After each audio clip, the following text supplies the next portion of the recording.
I'm Roberta, welcome to my kitchen. Today I'm going to show you how to make a super simple, super yummy side dish of crispy smashed potatoes. Now, this dish literally has 3 ingredients: potatoes, salt and olive oil. So there's nowhere for bad produce to hide. So we're using beautiful Burbank potatoes from the Gourmet Potato. We're using water that I've added enough of our Olsen's sea salt to that it tastes like the ocean. And once we've boiled them and drained them, we're going to toss them with a healthy glug of our Alto olive oil. So I'm cutting them into chunks, not too small, not too big. I just want them to cook in about 15-20 minutes. Into that cold salty water they go, and once they're boiled, we'll give them a toss, smash them up a bit, toss them with the oil and into the oven. So here are our potatoes. You want to tip them into a strainer, and we want them to steam dry. So we want them to sit in that strainer for a while. We're also giving them a bit of a toss around in the strainer because we want to rough up the surface a bit. The beauty of these smashed potatoes is they have the creaminess of mash with the crunchiness of a roast.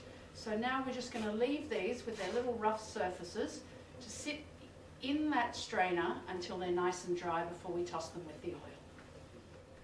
So once our potatoes are nice and dry, and you can see that what I meant by roughing up the surface a little bit, we're going to add some olive oil, about 2 tablespoons, but this is not one where I'm keen to measure. And in go the potatoes, all those rough bits that are going to get nice and crunchy.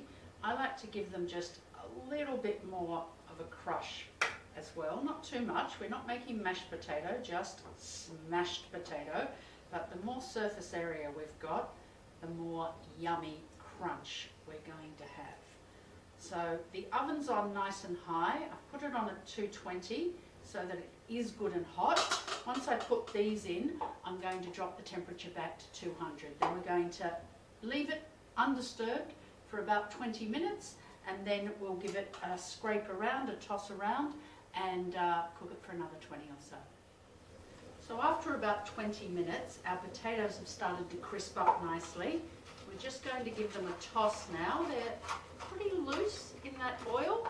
If any is stuck, we just give them a scrape. We turn them over. Oh, you know what? I think that one needs to be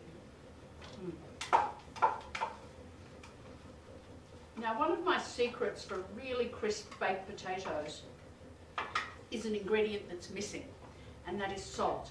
We put plenty of salt in the water when we cook them, but I don't salt them while they're in the oven because I think that draws out the moisture and makes them soggy. So we'll give them good salting at the end, but for now, we're just going to give them a bit of a turn so that the other side can crisp up. Got the oil on hand in case they need it, but I don't think they need any more oil.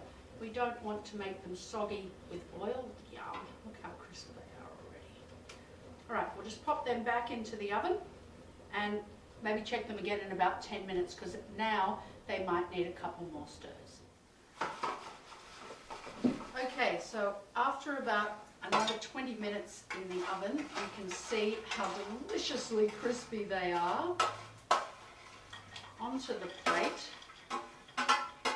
Now they don't need much salt because when we boiled them with plenty of salt.